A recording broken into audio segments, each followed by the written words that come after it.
से कैलही दूसरा से शादिया गे। प्यार करके हमारा से कैलही दूसरा से शादिया गे। ये छोड़ी अंजलि जिंदगी तारा दे नहीं हमर बर्बादिया गे।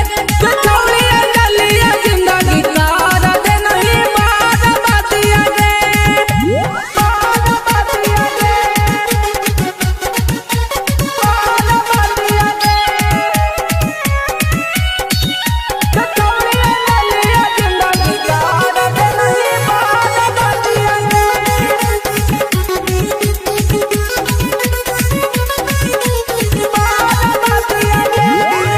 ये छौली धोखा तू दे नहीं हमरा भूल नहीं चक्कर में आई गे। ये छौली हमरा सताई नहीं पागल बननी मारो खिलाई नहीं गे।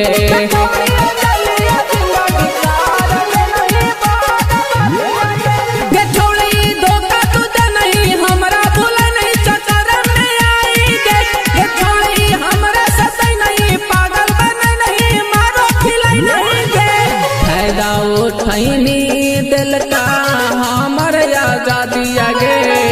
फायदा उठैनी तू दिल का आजादिया गे।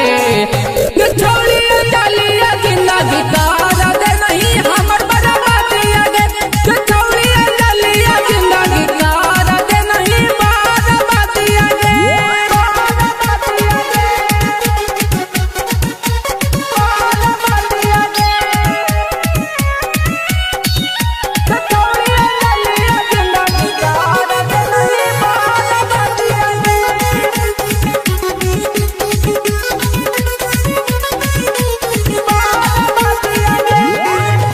छौड़ी मुके से मजा उठाए मही तू होके सारम गे।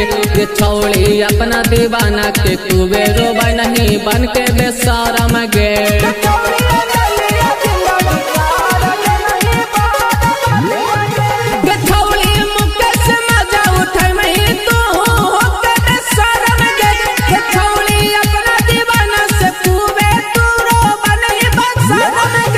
बोलुआ के छोड़ गे नहीं रंजित पर झूल गे।